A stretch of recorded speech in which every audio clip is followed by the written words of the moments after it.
Viewers, आज का English word है ओवर।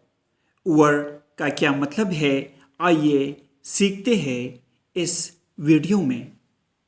ओवर का मतलब है निकलता हुआ, बढ़ता हुआ, ऊपर, आर पार या ख़त्म।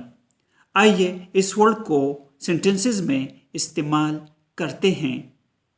She knocked over the lamp. उसने चिराग पर दस्तक दी। knocked Dastak, lamp means Chirag. A couple of trees fell over during the storm. Storm means तूफान। तूफान के दौरान एक दो दरख्त गिर गए। Viewers, subscribe this channel to improve your English vocabulary.